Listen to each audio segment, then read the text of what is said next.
Halo teman-teman, terima kasih udah mau menonton video ini. Oke, sebelumnya mungkin saya mau perkenalan dulu ya. Nama saya Mahmud Asyam, saya dari Fakultas Ekonomi dan Bisnis, program studi Pendidikan Administrasi Perkantoran dari Universitas Negeri Yogyakarta. Di sini akan saya berbicara tentang apa itu profesionalisme komunikasi dalam bisnis, terutama nilai, etika, dan etiket bisnis. Oke. Yang pertama itu adalah profesionalisme. Mungkin kalian sudah sering mendengar apa itu kata profesionalisme. Mungkin kalian sudah pernah mempelajari tentang profesionalisme. Mungkin saya akan sedikit menyinggung sedikit saja tentang apa itu profesionalisme. Menurut dalam kamus kata-kata asing serapan dari karangan C.S. Badudu tahun 2003, definisi profesionalisme adalah mutu, kualitas, dan tindak tanduk yang merupakan ciri dari suatu profesi atau ciri orang yang profesional. Sementara kata profesional sendiri berarti memiliki profesi. Karena apa? Karena dia melatar belakangi dari suatu pekerjaan. Yang kedua adalah memiliki keterampilan, keahlian yang didapat dari pendidikan atau latihan. Oke.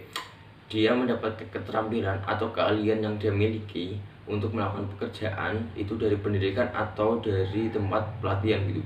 Yang ketiga adalah mendapatkan pembayaran gitu. Ketika dia bekerja lalu menggunakan keterampilan dan keahlian yang ada, maka dia akan mendapatkan pembayaran atau gaji atau memberi upah dari pekerjaan tersebut sesuai dengan tingkat pekerjaannya. Oke.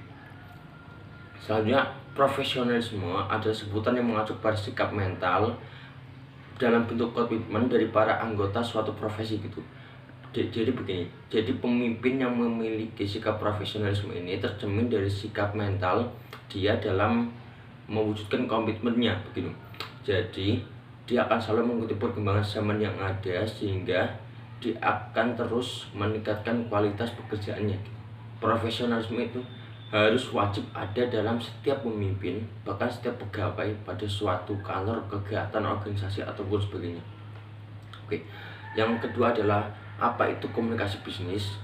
Komunikasi bisnis adalah sebuah proses multifaset yang kompleks untuk membentuk kontak antara individu yang saling berhubungan oleh kepentingan profesional, pekerjaan atau kegiatan resmi lainnya. Oke. Contoh komunikasi bisnis profesional yang pertama adalah teknologi dan komunikasi telepon.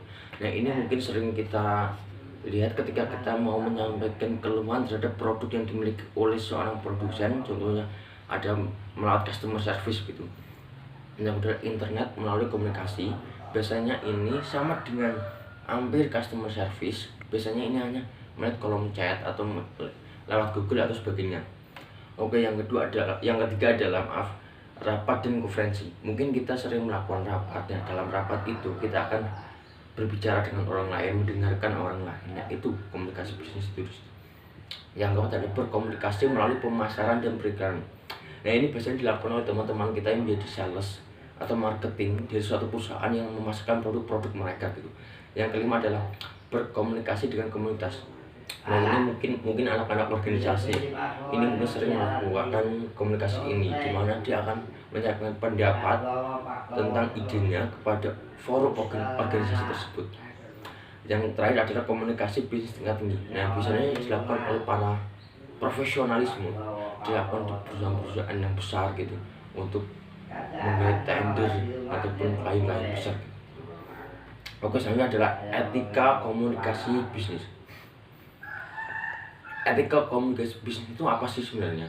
Adalah serangkaian prinsip atau aturan komunikasi yang dilakukan dalam berbisnis atau berniaga. Semuanya mencakup bagaimana kita menjalankan bisnis secara adil sesuai hukum yang berlaku.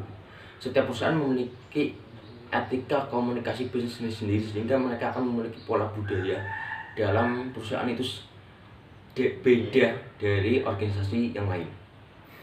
Oke, selanjutnya adalah teknik komunikasi bisnis. Oke, mampu menempatkan diri atau menyesuaikan gaya bicara kepada siapa lawan bicara kita. Oke, kadang kita berbicara dengan orang yang memiliki tingkat jabatan lebih tinggi, maka kita harus lebih menjegani mereka, menghormati mereka. Atau kita berbicara dengan orang yang lebih tua, kita harus bicara dengan nada yang mungkin lemah lembut atau bagaimana gitu. Mungkin kita bisa bicara dengan bawaan kita harus bersikap tegas atau berwibawa gitu. atau kita setara, kita mungkin berbicara dengan teman-teman sebaya kita dalam organisasi atau teman satu jabatan. Yang kedua ada menggunakan volume, nada, dan intonasi yang secara tepat. Nah ini mungkin sering salah dalam orang melakukan volume intonasi. Nah ini mungkin sekarang saya juga berbicara, mungkin saya juga kurang mungkin terlalu cepat atau intonasi volume saya yang kurang keras. Nah ini sangat penting ya, karena apa? Karena volume intonasi itu akan memberikan arti yang berbeda pada suatu kalimat. Yang ketiga adalah menggunakan bahasa yang mudah dimengerti dalam bicara. Nah kadang kita berbicara dengan orang yang mungkin bukan satu daerah dengan kita, bukan satu suku, bukan satu negara, dan mungkin kita bicara dengan orang di negara asing yang memiliki budaya yang mereka sudah pasti berbeda, maka gunakanlah bahasa yang umum. Mungkin ketika kita bicara dengan satu orang Indonesia, kita gunakanlah bahasa nasional kita, bahasa Indonesia. Tapi kita lawan bicara kita adalah orang asing, gunakanlah bahasa nasional, yaitu bahasa Inggris. Selanjutnya adalah sasaran dan ruang lingkup etika komunikasi bisnis. Etika bisnis akan menjadi etika profesi yang memecahkan suatu permasalahan, prinsip, dan kondisi yang baik di mana perusahaan yang baik dan etis.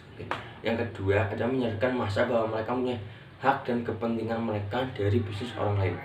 Nah dari bisnis itu tidak tercakup bahwa harus ada satu orang saja, mungkin ada massa yang lain gitu. Yang ketiga etika bisnis mengenai sistem ekonomi yang dapat ditentukan dengan mana bisnisnya etis dan tidak tahu atau kurang baik. Oke, selanjutnya adalah negosiasi. Apa sih sebenarnya negosiasi? Menurut beberapa ahli, itu ada satu ahli yaitu Ashraf Sujana menyebutkan bahwa negosiasi sebagai suatu bentuk pertemuan bisnis antara dua pihak yang saling memberi, menerima, dan tawar menawar gitu. Di samping itu negosiasi adalah ijab kabul dari proses interaksi yang dilakukan bagi kedua pihak untuk saling menerima dan saling memberi atas sesuatu yang ditentukan berdasarkan kesepakatan bersama. Oke, selanjutnya adalah paham etika bernegosiasi. Oke, ini ada 3 ya. Yang pertama ada the game poker school. Nah, orang yang menggunakan paham etika negosiasi ini, dia akan menganggap bahwa negosiasi adalah aturan pasti. Aturan pasti seperti ketika Anda bermain poker gitu. Ada aturan-aturan sebelum kita bermain, ada aturan mungkin tiap tempat itu berbeda dengan bermain poker ini. Sama dengan halnya negosiasi. Yang kedua adalah do the right thing even if hurt, idealis school. Orang yang punya pendapat idealis berpendapat bahwa proses penawaran adalah salah satu aspek kehidupan. Jadi ini adalah suatu kegiatan yang memang ada dalam kehidupan sosial, bukan suatu aktivitas sosial spesial yang mungkin cuma beberapa kali ada gitu, tidak. Ini ada dalam kegiatan kita sehari-hari.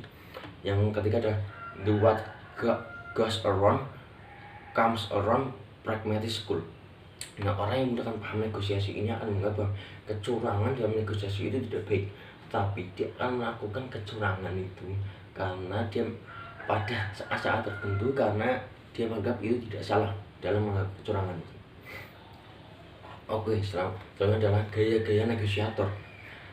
Ada 4 gaya negosiator. Yang pertama tipe petarung atau fighter gitu, yang memiliki orientasi tinggi dan serius pada tugasnya. Yang kedua adalah tipe negosiator profesional. Negosiator tahu apa yang sedang dinegosiasikan dan tahu memperoleh apa yang diinginkan. Ia juga memiliki pengetahuan dan cara bernegosiasi yang baik. Biasanya ini ada orang-orang terlatih. Biasanya dalam sebuah perusahaan mereka tahu akan bernegosiasi dengan siapa, lalu dia akan mencari tahu siapa sebenarnya mereka, lalu dia akan tahu apa yang akan dia bicarakan dalam negosiasi tersebut, sehingga dia tahu akan seperti apa, bagaimana nanti hasilnya.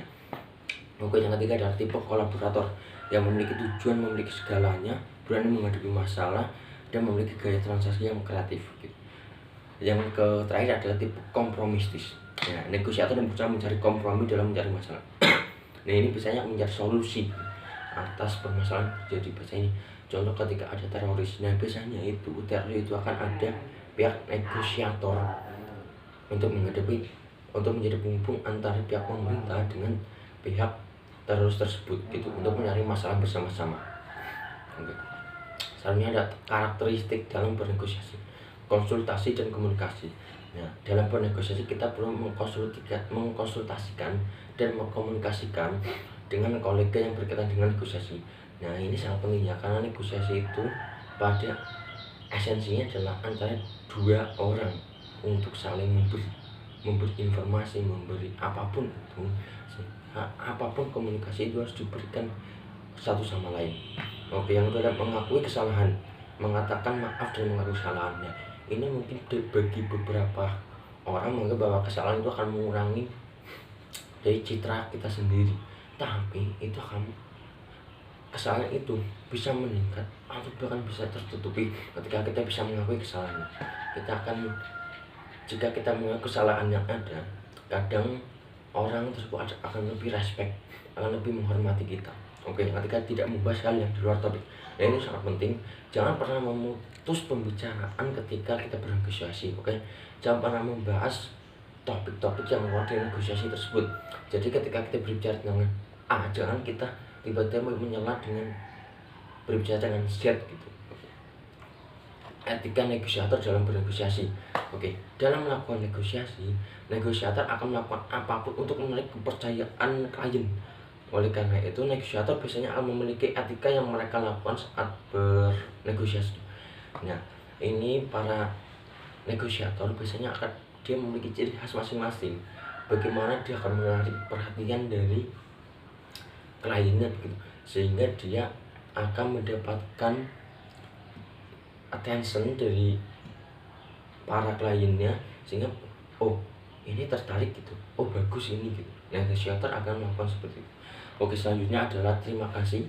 Terima kasih telah menonton ini. Terima kasih. Jika mungkin ada kesalahan atau bagaimana dalam saya pengucapan terlalu cepat, mohon bisa tulis di komen ya. Atau mungkin jika ada pertanyaan lebih lanjut tentang apa itu profesionalisme etika komunikasi bisnis, bisa ditanyakan lewat kolom chat pada YouTube ini. Terima kasih.